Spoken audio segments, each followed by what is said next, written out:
Dans cette vidéo, on va tenter de libérer son poignet et améliorer les sauts de corde avec les doigts sur le manche.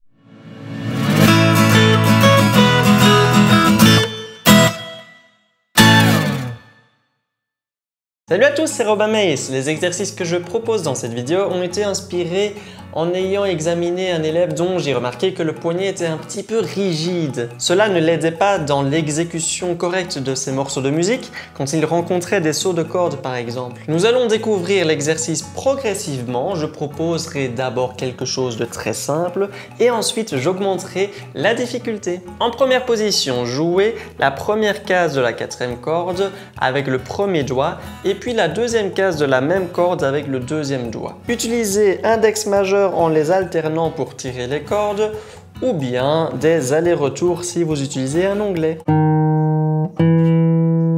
Ensuite, déplacez le premier doigt sur la troisième corde à la même case, jouez la note, et puis le deuxième doigt ira également sur cette corde à sa case respective et jouez la note. Essayez premièrement cet exercice en boucle en imaginant une pulsation à la seconde plus ou moins. Et comme rythme, des croches. Nous aurons donc 2 notes par seconde. Voici l'exemple.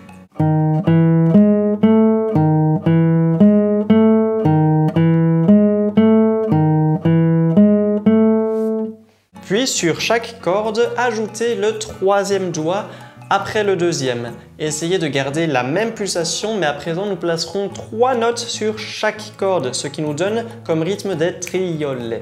Voici l'exemple.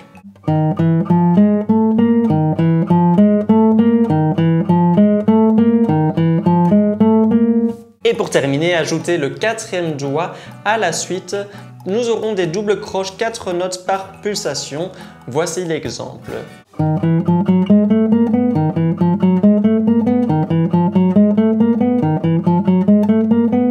Vous remarquez que pour anticiper le changement de corde, je n'hésite pas à préparer un petit peu à l'avance le premier doigt au-dessus de sa corde pour que le mouvement soit fluide. Il ne faut pas hésiter à proposer un léger mouvement de poignet qui fait comme une mini rotation.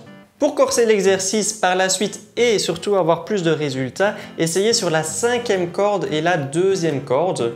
Et puis pour finir sur la 6e corde et la première corde. Voici les exemples. Regardez bien le poignet.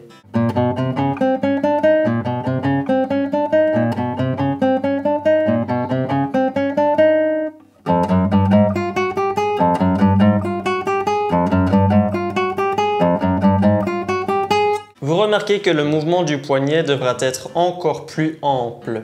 Évitez des mouvements saccadés en réalisant l'exercice, soyez le plus fluide et régulier possible dans les rythmes. N'hésitez pas, pour vous divertir et travailler d'autres mouvements, à échanger l'ordre des doigts. Au lieu de 1, 2, 3, 4, réalisez 2, 3, 1, 4 ou 3, 4, 2, 1, etc. Il y a plein de possibilités. Bien entendu, faites attention de ne pas réaliser ces exercices de manière à froid et extrême directement.